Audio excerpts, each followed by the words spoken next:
날마다 나를 살리는 큐티 이성호 목사입니다. 오늘 큐티 본문은 마가복음 6장 17절에서 29절까지입니다. 오늘도 주의 말씀으로 하루를 시작하게 하시니 감사합니다. 범민만 한 결과가 무엇인지 알기를 원합니다. 말씀해 주시옵소서. 듣겠습니다. 범민만 한 결과는 첫째로 헛된 맹세를 하게 합니다. 17절과 18절에서 헤롯이 자기의 동생의 아내를 취한 것에 대해서 세례 요한이 동생의 아내를 취한 것이 옳지 않다고 지적을 하자 헤로디아를 위하여 요한을 옥에 가두었습니다. 그러자 19절에서 헤로디아는 요한을 원수로 여겨 죽이고자 하였습니다. 그러나 헤롯이 요한을 의롭고 거룩한 사람으로 알고 두려워하여 보호했습니다. 또한 세례 요한의 충고를 듣고 번민은 했으나 그 말을 달갑게 여겼습니다. 그러나 헤롯은 번민하는 것으로만 그쳤습니다. 말씀이 들려오면 반응을 보여야 하는데 헤롯은 달갑게만 받고 즉시 돌이키지 않았습니다. 21절입니다. 마침 기회가 좋은 날이 왔으니 곧 헤롯이 자기 생일에 대신들과 천부장들과 갈릴리의 귀인들로 더불어 잔치할세라고 합니다. 여기 마침 기회가 좋은 날이 왔으니 라고 합니다. 어떤 기회를 말합니까? 이 기회는 헤로디아가 헤롯의 근심 때문에 요한을 죽이지 못했는데 이제 요한을 해칠 기회가 왔다고 여기는 것입니다. 하지만 헤롯에게는 자신의 죄를 끊어낼 수 있는 기회도 됩니다. 이 기쁜 날에 좋은 마음으로 세례 요한을 놓아줄 수도 있었습니다. 왜냐하면 그날이 곧 헤롯의 생일 자칫날이기 때문입니다. 헤롯이 자기 생일에 대신들과 천부장들, 갈릴리 귀인들을 불러서 잔치를 합니다. 22절과 23절을 보면 헤롯이 헛된 맹세를 합니다. 헤로디아의 딸의 춤을 추는 것을 보고 그 상황과 감정에 몰입하여 잘못된 맹세를 한 것입니다. 23절입니다. 또 맹세하기를 무엇이든지 내가 내게 구하면 내 나라의 절반까지도 주리라 하거늘 이라고 합니다. 헤롯은 마치 자기가 나라의 주인인 것처럼 맹세하며 나라의 절반을 운운합니다. 하지만 이것은 허세와 영적 교만의 모습입니다. 그래서 자기의 허영심과 교만을 절제하지 못하여 잘못된 맹세를 한 것입니다. 여러분은 어떻습니까? 말씀을 들을 때 마음에 찔리기만 할 뿐 회개하지 못하는 것은 무엇입니까? 나는 환경과 상황에 몰려 헛된 맹세를 한 적은 없습니까?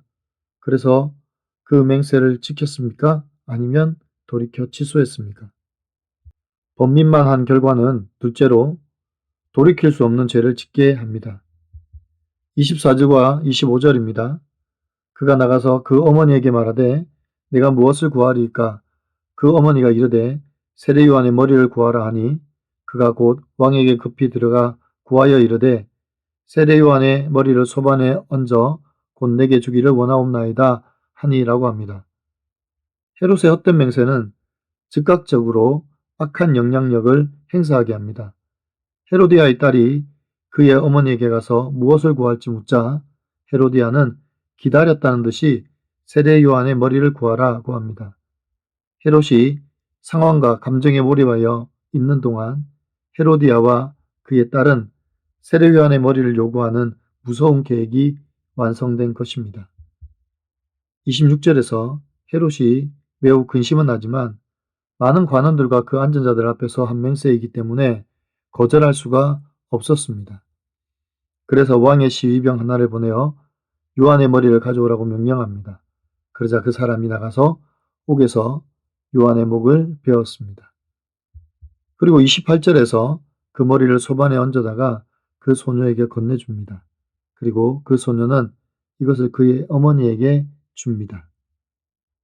헤롯의 잘못된 맹세가 얼마나 큰 죄악을 범한지 모릅니다. 헤롯은 의로운 피를 흘리게 된 것입니다. 말씀을 달게 받았던 헤롯이 감정과 사람들의 눈치를 보지 않고 좋은 날에 회개하고 돌이켜서 세례 요한을 놓아줄 수도 있었지만 헛된 맹세로 말미암아 의로운 피를 흘리게 한 것입니다. 결국 회개하지 않는 범민이 더 큰 심판과 고통을 불러온 것입니다. 범민하는 사람들의 특징은 결정적인 순간에 하나님보다 사람을 더 두려워한다는 것입니다. 헤롯은 사람들의 박수를 선택하고 하나님의 심판을 외면했습니다. 거절해야 할 때 거절하지 못한 것이 결국 의인의 피를 흘리는 죄를 범하게 된 것입니다. 소반에 담겨있는 세례 요한의 머리를 한번 상상해 보십시오. 축제와 같은 헤롯의 생일잔치가 싸늘한 죽음 앞에 마비가 되고 말았을 것입니다.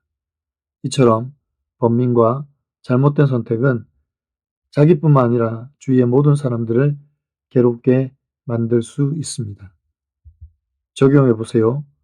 하나님의 뜻보다 사람들의 시선과 체면 때문에 어쩔 수 없이 짓고 있는 나의 죄악은 무엇입니까?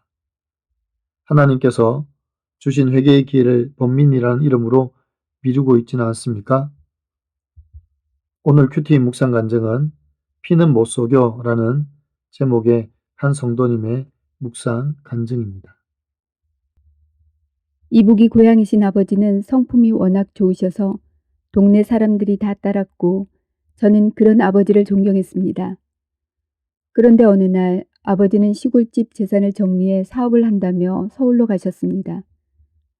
그러나 이는 핑계였고 얼마 뒤 두 집 살림을 차린 사실이 들통났습니다. 저는 이 일로 고통스러워하시는 어머니를 지켜보며 난 절대로 아버지처럼 살지 않겠다고 다짐했습니다. 시간이 흘러 이 일이 잊혀질 즈음 예수를 잘 믿던 전처가 출산하다가 소천했습니다. 이후 저는 어린 남매를 혼자 돌보는 게 너무 힘들어 직장 동료의 소개로 지금의 아내를 만나 재혼했습니다. 하지만 환경이 나아지자 금세 육신의 정욕을 쫓아 외도하며 죄 가운데 번민하는 인생을 살았습니다. 헤롯이 첫 번째 아내를 버리고 이복 동생의 아내에게 장가든 것처럼 저도 하나님이 짝지어 주신 아내와 이혼하고 상간녀와 동거했습니다. 제가 그토록 미워하던 아버지의 삶을 그대로 따르며 아내를 생죽음으로 몰아넣은 것입니다. 그 뒤 상간녀와 함께 차린 식당이 망하게 되었습니다.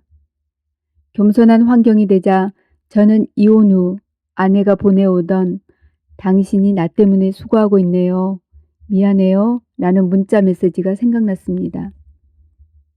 그리고 인간적인 미안함에 상간녀와의 관계를 정리하고 아내와 2년 만에 재결합했습니다. 이후 아내를 따라 교회에 가서 예배드리며 저의 악과 음란을 회개하게 되었습니다. 이렇게 저는 술과 음란의 잔치를 벌이며 자신을 도우려던 세례 요한을 죽인 헤롯 같은 죄인입니다. 이런 저를 죄의 길에서 돌이켜 믿음의 공동체에 속하게 하시고 구속사 말씀으로 지체들과 서로의 부족함을 고백하며 살게 하신 하나님께 감사드립니다. 저의 적용은 아내에게 가정을 지켜줘서 고마워요 라고 말하겠습니다. 주말에 아내에게 탁구를 가르쳐 줄 때 짜증내지 않고 친절하게 알려주겠습니다. 입니다. 사랑하는 성도 여러분, 오늘 헤롯은 세례 요한에게서 하나님의 말씀이 들려왔습니다. 그러나 그는 말씀을 듣고도 번민만 합니다. 책망을 달게 받았으면 돌이켜야 하는데 오히려 사람들의 시선만 의식합니다. 세상 속에서 우리의 모습도 이렇지 않은지 돌아보기를 원합니다. 세상의 눈치에 사로잡혀 의로운 판단을 하지 못하고 죄악에 휩쓸려 잘못된 맹세를 하고 잘못된 결단을 하는지 돌아보기를 원합니다. 번민은 우리의 마음과 생각을 흔들리게 만들지만 순종은 우리를 생명의 길로 인도합니다. 이제 헛된 맹세와 사람의 눈치를 버리고 오직 하나님의 기쁨이 되기를 결단하기를 원합니다. 하나님으로 만족하고 감사하며 살아갈 때 내 삶이 축제가 되고 사람을 살리는 기회가 될 줄 믿습니다. 사랑하는 주님, 세례 요한의 충고에도 번민만 하는 헤롯의 모습을 보면서 매일 말씀을 들어도 돌이키지 못하는 저희의 모습을 봅니다.